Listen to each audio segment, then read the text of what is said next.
Hello, good morning, जोहार दोस्तों। आप लोग कैसे? उम्मीद करता हूँ अच्छे होंगे।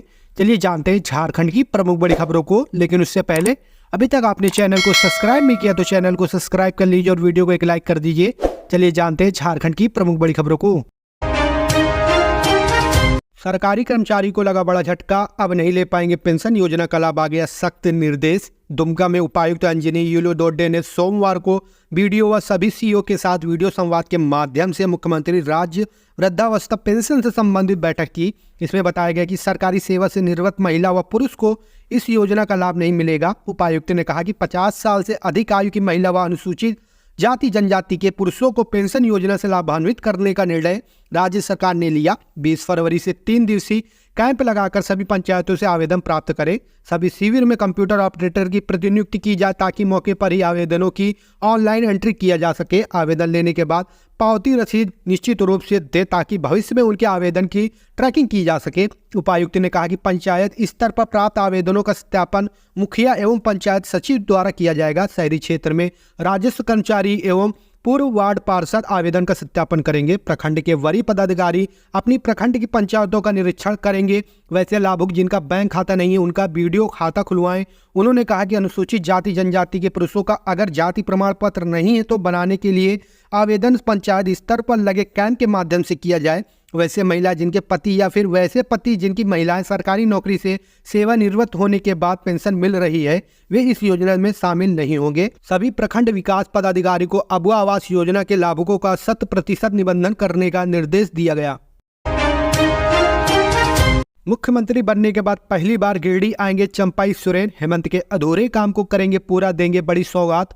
राज्य के मुख्यमंत्री चंपाई सोरेन मंगलवार यानी कि आज गिरिडीह आएंगे। यहां वह अबुआ आवास योजना के लाभुकों के बीच स्वीकृति पत्र का वितरण करेंगे। मुख्यमंत्री बनने के बाद चंपाई का यह पहला गिरिडीह दौरा होगा। इससे पहले वह आखिरी बार बीते वर्ष जुलाई महीने में डुमरी प्रखंड के छनछेदों में आयोजित संपत्ति वितरण कार्यक्रम में पहुंचे थे। मुफस्सिल थाना क्षेत्र स्थित स्टेडियम में मंगलवार यानी कि आज मुख्यमंत्री के कार्यक्रम का आयोजन किया जा रहा है। दोपहर बाद चंपाई के यहां पहुंचने की संभावनाएं व्यक्त की जा रही हैं। गौरतलब है कि राज्य में अबुआ आवास योजना की शुरुआत पहले पूर्व मुख्यमंत्री हेमंत सोरेन गिरिडीह जिले से ही करने वाले थे। पहले 31 जनवरी और फिर 1 फरवरी को हेमंत सोरेन का गिरिडीह दौरा प्रस्तावित किया गया, लेकिन इस बीच उनके इस्तीफे के बाद कार्यक्रम टल गया। तब हेमंत सोरेन के दौरे को लेकर गिरिडीह में सारी तैयारियां पूरी की जा चुकी थी। झंडा मैदान में पंडाल भी बना लिया गया था, लेकिन ऐन मौके पर कार्यक्रम के टलने के बाद सारी तैयारियां धरी की धरी रह गई। मुख्यमंत्री चंपाई सोरेन गिरिडीह में करीब 35,000 लाभुकों को अबुआ आवास योजना का स्वीकृति पत्र देंगे। आवास निर्माण के लिए लाभुकों के खाते में पहली किस्त की राशि भी हस्तांतरित की जाएगी। सीएम के कार्यक्रम में 3 जिलों के लाभुक का जुटान होगा। इसमें गिरिडीह के अलावा धनबाद और बोकारो जिले के लाभुक होंगे। अबुआ आवास में कुल 35,441 लाभुकों को स्वीकृति पत्र मिलना है। इसमें सबसे अधिक गिरिडीह जिले के 17,860 लाभुक शामिल है। इसके अलावा धनबाद जिले के 8,973 तथा बोकारो जिले के 8,608 आवेदकों को भी योजना का लाभ दिया जाएगा। सामुदायिक स्वास्थ्य अधिकारी बनने का मौका, मिलेंगे 25,000 रुपये महीने सैलरी। झारखंड ग्रामीण स्वास्थ्य मिशन सोसाइटी ने सामुदायिक स्वास्थ्य अधिकारी के पद पर बम्पर भर्ती निकाली है। इसके लिए आवेदन की अंतिम तिथि 16 मार्च है। आवेदन आधिकारिक वेबसाइट पर जाकर कर सकते हैं। आपको वेबसाइट का लिंक वीडियो के डिस्क्रिप्शन बॉक्स में मिल जाएगा। सामुदायिक स्वास्थ्य अधिकारी के पद पर भर्ती होने के लिए उम्र कम से कम 21 साल और अधिकतम उम्र 35 साल होनी चाहिए। हालांकि बीसी के लिए अधिकतम उम्र सीमा 37 साल और अनारक्षित वर्ग व BC first BC second category की महिला उम्मीदवारों के लिए अधिकतम उम्र सीमा 38 साल है। वहीं SC ST कैटेगरी के महिला एवं पुरुष दोनों उम्मीदवारों के लिए अधिकतम उम्र 40 साल है। उम्मीदवारों को मान्यता प्राप्त संस्थान से BSc nursing post basic BSc किया होना चाहिए। साथ में कम्युनिटी हेल्थ में सर्टिफिकेट प्रोग्राम भी किया होना चाहिए। झारखंड में सामुदायिक स्वास्थ्य अधिकारी के पद पर भर्ती होने के बाद हर महीने 25,000 रुपये महीने सैलरी मिलेगी। साथ ही 15,000 रुपये महीने परफॉर्मेंस बेस्ड इंसेंटिव भी मिलेगा। शुरुआत में भर्ती 1 साल के लिए कॉन्ट्रैक्ट पर होगी। इसके बाद जरूरत और अच्छे परफॉर्मेंस के अनुसार इसे आगे भी बढ़ाया जा सकता है। ट्रांसफर को लेकर चंपाई के मंत्री ने दिया बड़ा अपडेट, बोले बहुत जल्द होगा। अंतर जिला तबादले की प्रक्रिया शुरू करने की मांग को लेकर एकीकृत गृह जिला स्थानांतरण शिक्षक संघ के प्रदेश प्रभारी दिलीप कुमार राय ने रविवार को मधुपुर स्थित आवास पर मंत्री हफीजुल हसन से मुलाकात कर समस्याओं से अवगत कराया। प्रदेश प्रभारी ने मंत्री को बताया कि विशेष परिस्थिति वाले शिक्षक शिक्षिकाओं का स्थानांतरण के लिए जिला स्तरीय स्थापना समिति द्वारा अनुमोदित सूची राज्य को भेजी गई है। पोर्टल के माध्यम से स्थानांतरण की शर्तों को पूरा करने वाले शिक्षकों ने आवेदन किया था, जिसे जिला स्थापना समिति द्वारा अनुमोदित किया गया है। एक ही पोर्टल के माध्यम से उच्चतर माध्यमिक और माध्यमिक शिक्षकों ने भी आवेदन किया था, जिनका स्थानांतरण सूची जनवरी में ही जारी कर दिया गया। लेकिन प्राथमिक शिक्षकों का स्थानांतरण सूची जारी नहीं करने से शिक्षकों में ऊहापोह की स्थिति बनी हुई है। वहीं शिक्षक रंजन कुमार शाह ने मंत्री को बताया कि उनकी दोनों किडनी फेल है, फिर भी आज तक स्थानांतरण नहीं हुआ है। शिक्षकों की बातें सुनकर मंत्री ने कहा कि बीच में कुछ परेशानी हुई थी, जिसके कारण थोड़ा विलंब हुआ है। शिक्षकों के स्थानांतरण समेत अन्य मुद्दों पर काम चल रहा है। प्राथमिक शिक्षकों के स्थानांतरण को लेकर शिक्षा सचिव एवं निदेशक से बात किया जाएगा। बहुत जल्द प्रथम फेज का स्थानांतरण शुरू हो जाएगा। झारखंड में गर्मी दे रही दस्तक, पतझड़ भी शुरू। राज्य में कहीं कहीं बारिश दे सकती है राहत। आजकल पतझड़ नजर आ रहा है। कुछ ही दिनों में बाहर का मौसम आने वाला है। शहर व आसपास पतझड़ की वजह से पेड़ उदास नजर आ रहे हैं। मौसम का मिजाज बदलने लगा है, ठंड जाने लगी है। इसी के साथ गर्मी की आहट भी होने लगी है। पूर्वी दिशा से आ रही ठंडी हवा ने एक बार फिर राजधानी रांची समेत पूरे राज्य के मौसम का मिजाज बदल दिया है। मौसम विज्ञान केंद्र रांची ने भी पूर्वानुमान में इस बात की जानकारी दी है कि अगले 4 से 5 दिनों तक पूरे राज्य का मौसम शुष्क रहेगा। 21 फरवरी के बाद से आसमान में आंशिक बादल छाए रहेंगे, जिससे वर्षा होने की संभावना भी जताई गई है। हालांकि वर्षा होने पर ठंड बढ़ सकती है। यह भी बताया गया है कि राज्य के उत्तर पूर्वी हिस्से यानी देवघर, दुमका, गोंडा, पाकुड़, जामताड़ा, गिरिडीह, साहिबगंज के कुछ हिस्सों में 21 व 22 फरवरी को कुछ जगहों पर वर्षा होने की संभावना है। जेल का फाटक टूटेगा, हेमंत सोरेन छूटेगा। पूर्व सीएम की गिरफ्तारी से समर्थकों में भारी आक्रोश, खूब की नारेबाजी। झारखंड के पूर्व सीएम शाह झामू कार्यकारी अध्यक्ष हेमंत सोरेन की गिरफ्तारी व केंद्रीय सरकार के षड्यंत्र के विरोध में झामू कार्यकर्ताओं ने रविवार को प्रखंड के कटलबाड़ी पंचायत से न्याय यात्रा शुरुआत की। यह न्याय यात्रा झामुमो प्रखंड अध्यक्ष गुरु हेम्ब्रम, उपाध्यक्ष राजू यादव व संगठन मंत्री जितेंद्र यादव के नेतृत्व में निकाली गई। इससे पूर्व सैकड़ों झामू नेता और कार्यकर्ताओं सरायबिंदा मैदान के समीप जमा हुए। यहां से गले में झामुमो का पट्टा, हाथ में तख्ती लेकर पद यात्रा की शुरुआत की गई। यह पद यात्रा सरायबिंदा, सरमापुर, सुरंगा, बांसबेटा, रक्सोबांध, माधोपाड़ा, कटहलबाड़ी सहित पूरे पंचायत भर के अन्य गांवों में भ्रमण किया और लोगों को जानकारी दी गई। इस क्रम में झामुमो नेता नारेबाजी भी कर रहे थे। जेल का फाटक टूटेगा, हेमंत सोरेन छूटेगा, केंद्रीय सरकार होश में आओ, केंद्रीय एजेंसियों का दुरुपयोग बंद करो, ईडी तेरी बनवानी नहीं चलेगी आदि नारे से पंचायत के सभी गांव में गूंज रहा था। इस दौरान गुरु हेम्ब्रम ने कहा कि झारखंड में हेमंत सोरेन के नेतृत्व में सरकार काफी तेजी से विकास कार्य कर रही थी। जनहित को लेकर काफी योजनाओं को धरातल में उतारा जा रहा था। राज्य में तीव्र गति से हो रहे विकास व कल्याणकारी कार्यों को लेकर काफी लोकप्रिय रहे, लेकिन भाजपा ने षड्यंत्र के तहत ईडी के सहयोग से एक चुनी हुई सरकार को राजगद्दी से हटाने का काम किया, जो कभी सफल नहीं होगा। इधर प्रखंड के सभी 13 पंचायत में यह न्याय यात्रा 15 दिन तक चलेगी। आज बड़ा दिग्दी पंचायत में यह यात्रा निकली। मौके पर प्रखंड उप सचिव फांगू मंडल, तालझारी पंचायत के मुखिया प्रतिनिधि लखीराम टुडू सहित पूरे पंचायत के झामुमो कार्यकर्ता मौजूद थे। बीजेपी रच रही साजिश, भाजपा पर जमकर बरसी मंत्री बेबी देवी, बोली कुछ भी कर ले हमारी सरकार नहीं गिरा सकते। झारखंड में नावाडीह प्रखंड स्थित विभिन्न पंचायत में विकास कार्यों को रफ्तार देने के लेकर महिला एवं बाल विकास मंत्री बेबी देवी ने कई योजनाओं का शिलान्यास किया। इस दौरान मंत्री बेबी देवी ने नावाडीह प्रखंड के आराडीह में पीसीसी पथ निर्माण कार्य, आराडीह में बकरी टोला से शिव मंदिर के पास तक पीसीसी पथ निर्माण कार्य, आराडीह से निमिया मोड़ तक पीसीसी पथ निर्माण कार्य, बरई के लरैया टोला में बजरंगबली मंदिर से पुलिया तक पीसीसी पथ निर्माण कार्य, बरई के गरडी टोला स्थित जाहिर थाने में शेड निर्माण कार्य का शिलान्यास किया। वही बातचीत के दौरान मंत्री ने कहा कि राज्य के विकास को बाधित करने के लिए भाजपा ने एक साजिश के तहत मुख्यमंत्री को जेल भेजने का काम किया है, लेकिन भाजपा के मंसूबों को पूरा होने नहीं दिया जाएगा। राज्य में वर्तमान समय में चंपाई सोरेन के नेतृत्व में बनी सरकार दुगनी ताकत के साथ विकास कार्य कर हेमंत सोरेन के अधूरे काम को पूरा करने का काम करेगी। उन्होंने कहा कि भाजपा कुछ भी कर ले, हमारी सरकार के विकास कार्य नहीं थमेंगे। भाजपा की साजिश का जवाब आगामी चुनाव में जनता देने का काम करेगी। इस दौरान उन्होंने राज्य सरकार की उपलब्धियों की जानकारी दी। यहाँ 20 सूत्री प्रखंड अध्यक्ष ब्रजलाल हांसदा, प्रखंड सचिव सोनाराम हेम्ब्रम, मुखिया विजय कुमार रवि आदि उपस्थित थे। हर महीने 15,000 हजारीबाग में चल रहा था धर्मांतरण का गंदा खेल। आवाज उठाने पर युवक की कर दी बुरी हालत, 8 गिरफ्तार। जिले के विभिन्न प्रखंडों में बड़े पैमाने पर धर्मांतरण का खेल चल रहा है। अब इसकी पहुंच हजारीबाग शहर में भी हो गई है। ताजा मामला सदर प्रखंड के मंडई से जुड़ा है, जहां कर्रा थाना अंतर्गत महेंद्र कॉलोनी के एक बंद घर में धर्मांतरण का खेल चल रहा था। मामले का खुलासा तब हुआ जब यहां चल रहे चंगाई सभा में एक युवक ने धर्मांतरण से इनकार कर दिया। इसके बाद युवक के साथ मारपीट की गई। किसी तरह युवक ने भागकर इसकी जानकारी ग्रामीणों को दी। इसके बाद मंडई में हंगामा मच गया। ग्रामीणों ने धर्मांतरण कराने आए लोगों को पकड़ लिया और इसकी सूचना पुलिस को दी। मौके पर पुलिस 20 से अधिक बाइबल, ईसाई धर्म से संबंधित धर्म ग्रंथ, कागजात, बंद लिफाफे में नगद रुपए व अन्य वाद्य तंत्र बरामद किया। पूछताछ में आरोपितों ने धर्मांतरण की बात स्वीकार की। धार्मिक स्थलों की सुध लेगी चंपाई सरकार, सीएम सोरेन ने लोकसभा चुनाव से पहले चला बड़ा दांव।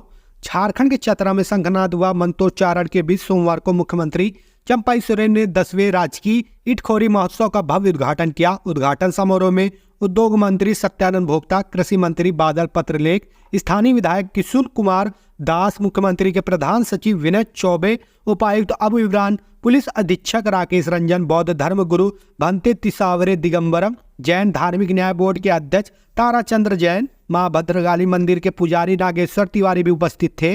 मुख्यमंत्री ने महोत्सव के मंच पर अन्य अतिथियों के साथ सर्वप्रथम दीप जलाकर राजकीय इटखोरी महोत्सव का उद्घाटन किया। इससे पूर्व उन्होंने ऐतिहासिक मां भद्रकाली मंदिर में पूरे विधि विधान के साथ पूजा की। पूजा के पश्चात मुख्यमंत्री ने मंदिर परिसर में अन्य अतिथियों के साथ पौधारोपण किया। महोत्सव के मंच से अपने संबोधन में मुख्यमंत्री ने कहा कि राज्य में आस्था के स्थलों को सुंदर और सुरक्षित किया जाएगा। सभी धर्म के धार्मिक स्थलों में सुंदरीकरण का कार्य होगा। इटखोरी का मां भद्रकाली मंदिर परिसर आस्था का बड़ा केंद्र है। यह ऐतिहासिक स्थल सनातन बौद्ध एवं जैन धर्म का संगम स्थल है। मुख्यमंत्री ने कहा कि मानव जीवन में आस्था का भी बहुत बड़ा महत्व है। लोग अपनी अपनी परंपराओं के अनुसार अपने आराध्य देव की पूजा अर्चना करते हैं। आस्था के ऐसे स्थल स्वच्छ, सुंदर और सुरक्षित होने चाहिए। उन्होंने कहा कि सरकार का यह संकल्प है कि प्रदेश के प्रसिद्ध आस्था के स्थलों को स्वच्छ, सुंदर और सुरक्षित बनाया जाएगा। हर धर्म के आस्था के स्थलों में पर्यटन विकास के काम होंगे।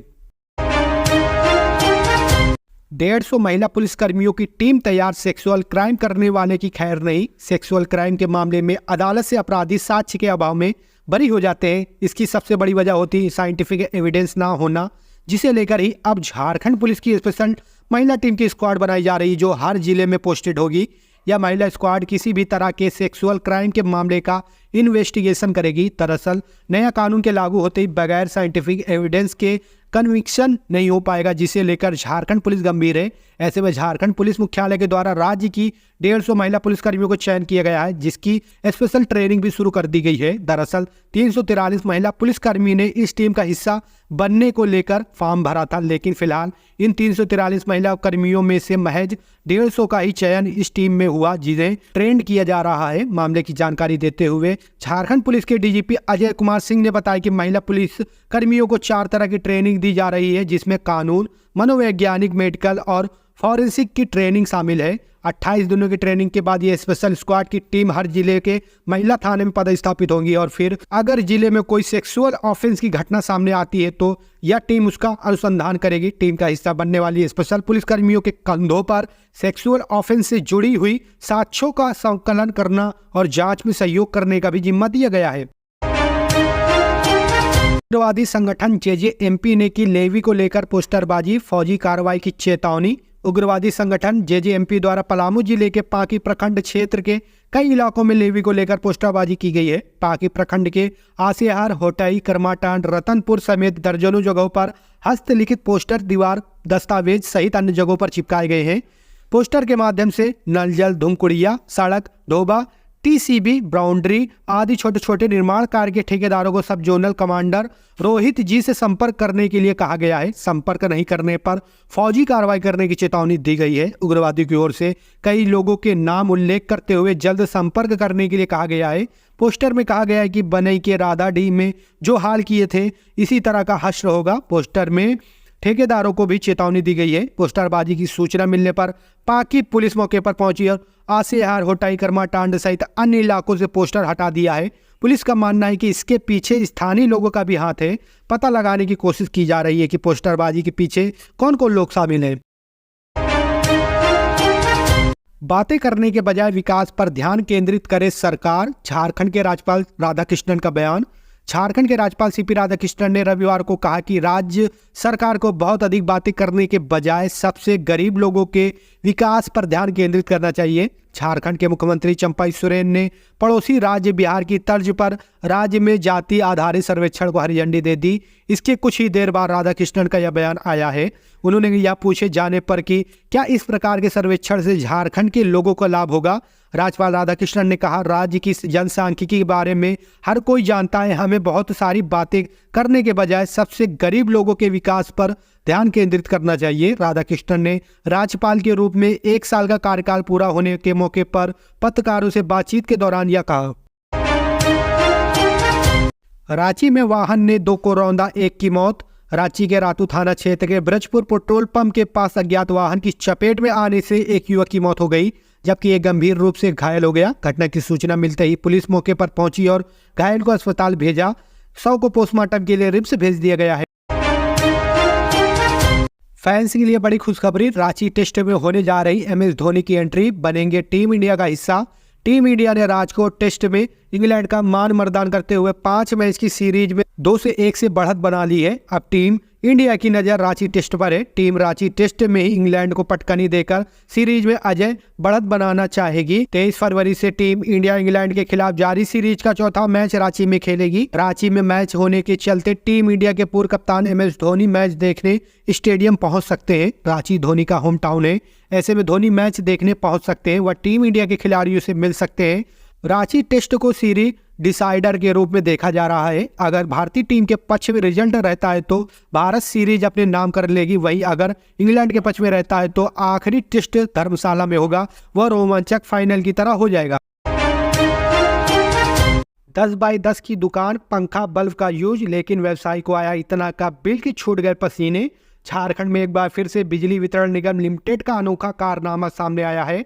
इस बार झारखंड बिजली वितरण निगम लिमिटेड ने रांची के कांके स्थित एक किराने की दुकान पर करीब 37 लाख का बिल फाड़ दिया है। दरअसल ये पूरा मामला कांके के MK स्टोर नाम के किराना दुकान से जुड़ा है। दुकान के मालिक मृगनयनी कुमारी को 36,97,383 रुपए का बिजली बिल भेजा गया। मृगनयनी बताती है कि वे कांके के बोरिया में एक मामूली किराने की दुकान चलाती हैं। इस दुकान में पिछले साल तक स्मार्ट मीटर नहीं लगा था। जब तक स्मार्ट मीटर नहीं था तब तक दुकान में 100 से 200 रुपए बिजली बिल आता था, पर पिछले साल स्मार्ट मीटर लगने के बाद अब तक बिल नहीं आया था। उन्होंने कहा कि बिल नहीं आने की शिकायत भी उन्होंने झारखंड बिजली वितरण निगम लिमिटेड के ऑफिस में भी की थी, पर इस बीच उन्होंने अगस्त के महीने में 1,000 रुपए जमा किया था। रविवार को अचानक से बिजली विभाग द्वारा उन्हें 36,97,000 का बिल भेजा गया। उन्होंने कहा कि वे अपने दुकान में सिर्फ एक पंखा, 2 बल्ब और एक छोटा फ्रिज चलाती हैं और इसी का बिल 36 लाख से अधिक का भेजा गया है। इन तमाम चीज़ों पर बिजली विभाग के अधिकारी ने कहा कि वो हो सकता है कि अमानवीय भूल हुई है। बिजली विभाग के अधिकारी ने कहा कि शायद ये ऊर्जा मित्र से त्रुटि हुई होगी। तमाम चीज़ों की जानकारी विभाग के अधिकारियों और कर्मचारियों को दी गई है। जल्द से जल्द इसे सुधार कराया जाएगा। रांची के किराना व्यवसायी को आया 37 लाख का बिल पूरे इलाके में चर्चा का विषय बना है। झारखंड के नाराज कांग्रेस विधायकों से आला कमान खफा, दिल्ली में डटे रहने को लेकर होगा बड़ा एक्शन। चंपाई सोरेन सरकार में कांग्रेस कोटे से पुराने मंत्रियों को हटाकर नए चेहरों को मौका देने की मांग को लेकर दिल्ली में डटे झारखंड कांग्रेस के असंतुष्ट विधायक अपनी मांग मनवाने में सफल होते नहीं दिख रहे हैं। रविवार को उमंग सिंघार और गुलाम अहमद मीर से लंबे विमर्श के बाद अब विधायक पार्टी के राष्ट्रीय अध्यक्ष खड़गे और केसी वेणुगोपाल से मिलना चाहते हैं। अभी तक इसमें सफलता नहीं मिल पाई है। विधायकों का कहना है कि उन्हें अध्यक्ष के निर्देश का इंतजार है, इसके बाद वह अपने अगले कदम के संबंध में निर्णय लेंगे। उधर कांग्रेस पार्टी के वरिष्ठ नेता लगातार असंतुष्ट विधायकों को वापस रांची लौटने के लिए कह रहे हैं। विधायकों पर दबाव है कि उनका तरीका सही नहीं है। सोमवार को विधायकों से संपर्क का सिलसिला चला। बताया जा रहा है कि मंगलवार यानी कि आज वरिष्ठ नेताओं से उनकी मुलाकात कराई जा सकती है। अभी तक इस संबंध में कोई पुष्टि जानकारी विधायकों को नहीं मिल पा रही है। विधायक भी बीच का रास्ता निकालने की कोशिश में है। वे मीडिया से भी बातचीत करने के परहेज कर रहे हैं। इस बात की प्रबल संभावना है कि विधायक मंगलवार यानी कि आज रांची वापस लौट आएंगे। आलाकमान को नाराज करने के मूड में विधायक नहीं है।